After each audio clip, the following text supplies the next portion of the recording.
Hello everyone, welcome back to the Gundam Close-Up View. Let's get straight to the point today. We are going to look at the Master Grade 1100 Build Straight Gundam Full Package. This mobile suit originates from the anime series Gundam Build Fighter, which is aired in 2013. The setup of this anime is so much different compared to all the regular Gundam anime that Sunrise released up to that point. In this series, a mobile suit takes form of Gunpla, which can be controlled through the simulated battle. This particular Gunpla is built by Saber and controlled by Renji. Yes, Gunpla, not Gundam, so the imagination of this can be limitless. The build straight borrow and combine a lot of other successful design and concept from the previously released Gundam as well. Of course, heavily on the Seed and Seed Destiny, which I will definitely point out on the detailed review. If you're into constant fighting and battle anime, this series is a must watch. Alright, back to the model kit. So what we are looking here is a snap build finished product with pedal lining and out of the box decal. What I found odd during this build is that only come with regular decal, not a single dry transfer. Also, I upgraded my snipper this time, so most of the nut marks are much cleaner. Regarding to detail painting, part of the outfacing in the frame is covered with metallic blue. I hesitate to paint the whole frame for two reasons. First, it would be the waste of ink. Second, some area would be scratched up easily. Of course, I'm doing this to recreate the RG system. No worry, I will point out each of them throughout the review. As always, on our left is the box art. What is in front of us is the snapshot of the fight between the Build Straight and Zaku Amazing. This happened in episode 6 of the anime, at the time mark of 16 minutes and 12 seconds, if you want to check that out. On the lower left, we can spot the Zaku Amazing with all the missile equipment, swinging the heated knife toward the Build Straight. On the upper right, we have the Build Straight swinging the beam saber back on the Zaku Amazing.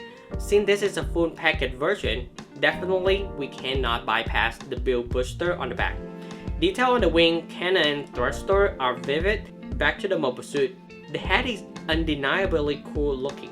The battlefield of this fight is in space, so we can spot a lot of debris surrounding both mobile suits. The lightning circle is the aftermath effect from the crossing sword. The details are just amazing. This snapshot is 99% accurate. Even the battleship is presented in the anime. What is that 1% you may ask? It is the shield. The shield was destroyed at the moment of this fight. Moving to the right, we have all the weapon and accessory coming with the model.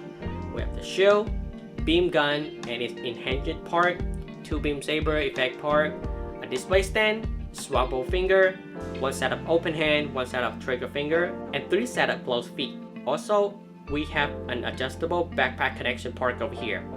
So question time, it is 2014 model, still good to buy? If so, should you include it in your collection?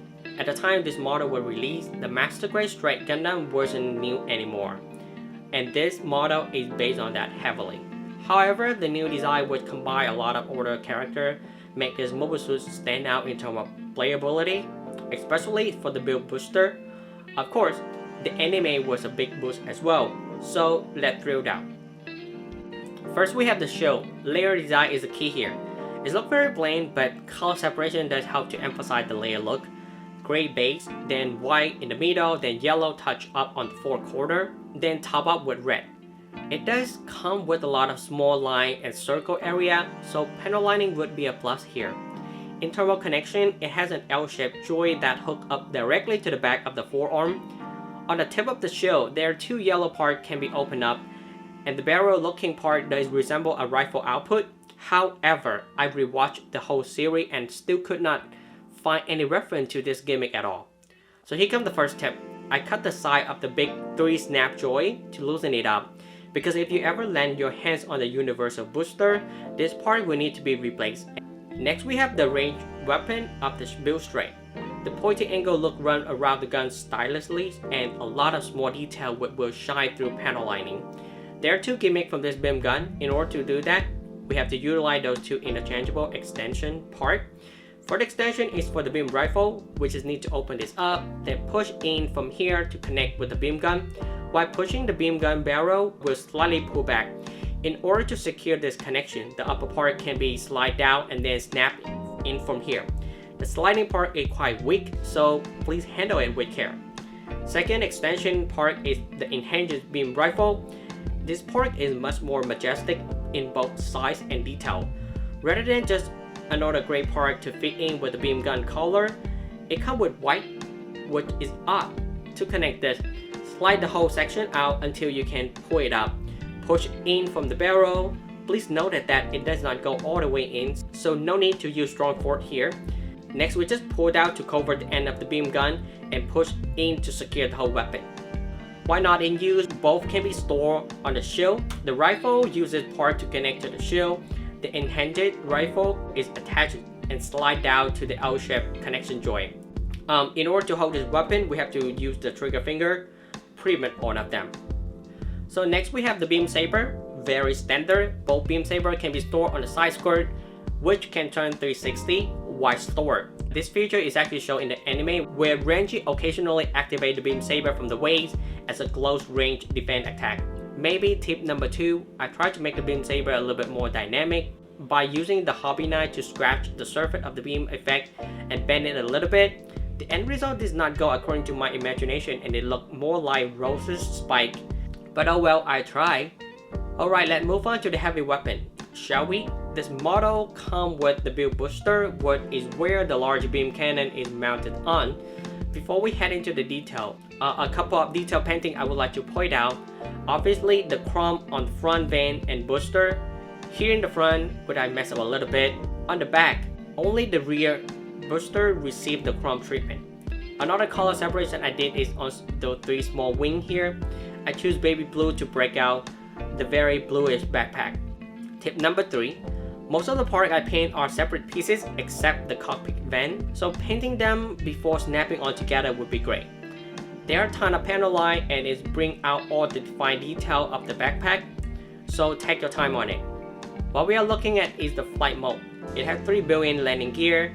For the front gear, we need to slide the cockpit slightly to create room for it. For the other 2, we just need to swing all the way back.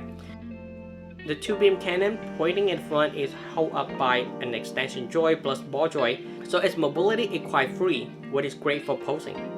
Definitely recommend panel lining this whole cannon over here because a lot of lighting detail can be spotted. And also we have a very questionable color of choice on the handle, which can be flipped out from here as well. It can be displayed with either the build straight holding it or just kind of swing it up. Tip number 4, the side thruster and wing are not identical, so make sure this ball joint and the swivel joint are placed correctly.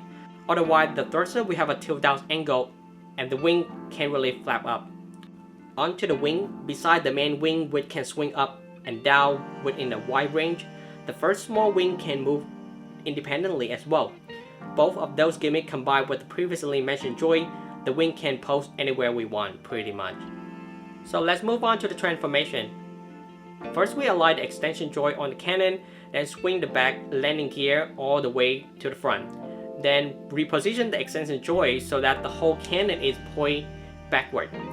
Pull out the cockpit, close up to the front landing gear, then swing the cockpit all the way to reveal the connection part.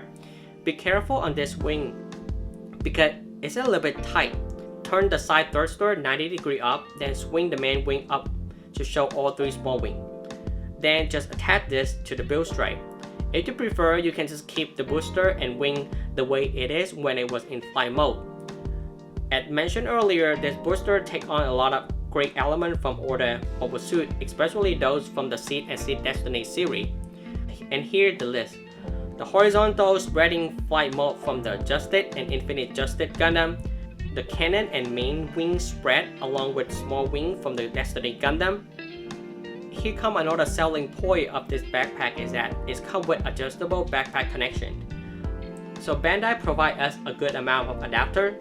It comes with a big gray block that has block-in area for all the different type of connection. This one over here is for the X-ray, and this one is for the wing. This is for the Mark II frame, and this is for the Gundam X frame. One good thing about this model is that it comes with a display stand. It's pretty basic because this is the original stand that comes with the Wing Zero Custom EW in 2004. Nothing fancy, it can be adjustable with 2 angles only. We need to use this adapter here to connect directly to the build booster from here. Obviously, this model is back heavy, so this connection is definitely set up right. And moving on to the model, let's have a look at the lower body first, starting with the waist. It is a copy of the straight Gundam except the two side skirt armor, mostly white part mixed with some red on the side and the back skirt. In terms of mobility, the front skirt armor is connected through a ball joint and a hinge joint, so it can be adjusted while we move the waist around and it won't get in the way. Side skirt is a little bit oversized, but we can always tilt it. Back skirt is one piece, so nothing fancy here, and yes, this part over here is painted. So let's deep dive into the leg. The hip joint has a built-in swivel mechanic which help to achieve a high kick pose. Tip number 5. I would recommend taking out both legs and use a tool to do the adjustment if you don't want to risk breaking it. So let's move down to the knee. It can bend almost 180 degrees, and a hardly noticeable sliding gimmick in the frame can be revealed on the thigh. In addition, a very satisfying gearing gimmick would move the knee smoothly along with the bend. The lower leg design is simple. I just touch up part of the inner frame with metallic blue. Down to the feet, the ankle armor also received the same treatment. The size is perfect and it won't get in the way. The only thing I would complain about here is the feet. We can spot a hollow area while getting some extreme pose. Arguably, it has to be designed that way for the mobility, but some still can be filled up a little bit, so it won't look that hollow. Moving to the upper body, we have the standard blue, red and white. The abs armor can be moved slightly front and back, along with rocking left and right. Here comes tip number 6. If we slightly pull out the ball joint and align the abs armor, we can still achieve a decent turn that close to 90 degrees. Next we have the torso. The proportion is just right on point. This is a carbon copy of the Alloy Strike remaster. Only this part of the inner frame is painted and is run through all the way to the back. Next we have the arm. Shoulder design is new, and I definitely recommend painting it to show off some of the vein detail underneath. The shoulder armor itself can move slightly up and down. Not to mention there is a movable thruster on the side, mostly for the look. In addition, the shoulder joint can be pivoted in 2 different directions for more dynamic pose, up and down, front and back. Here comes tip number 7. The joint is very tight, so definitely hold the whole arm while adjusting this joint over here. In terms of design, the arm is similar to the thigh, which is just a white piece armor all around. No problem rotating though. The detail we see over here is just part of the inner frame and is not a movable gimmick. Elbow can do 180 degrees without any problem. Forearm and hand have a bit of panel lining detail. Also, the result after painting the inner frame on this is very satisfying. Moving to the head, the V-fin is just right. The side Vulcan, the side fin, the line detail on the back and on the top of the head are perfectly positioned. The mouth vein are hollow as well. In terms of mobility, no problem at all. Love it, up, down, pretty good range. So in conclusion, the Build Strike Full package was released in 2014 and is heavily based on the Alloy Strike Gundam remaster, which was released a year before. The Alloy Strike remaster was an improvement from a previous version, and it is a fantastic kit. So definitely the Build Strike carry pretty much all those positive improvements from the remaster version. I was actually debating between those two models since they would pretty much give the same experience for builder. However, I ended up picking up the Build Strike because Bandai also released the Universal Booster, which is an upgrade for the Build Strike. Of course, I grabbed along with the Build Strike as well. The Strike Gundam frame is one of the best frames Bandai ever released. In terms of this model, as mentioned from the name, Full Package say it all. The design of this model is top-notch with very friendly for beginners, so 100% recommend this model. This model is a combination of a lot of model, Destiny, Strike, Justice, Freedom, and arguably the Unicorn because of the RT system. More important, it is very enjoyable to pose. My build is just simply a snap build plus touch up with Gundam marker, and the result is very pleasing. So with all of that, if you got a chance to pick up one, go ahead for it.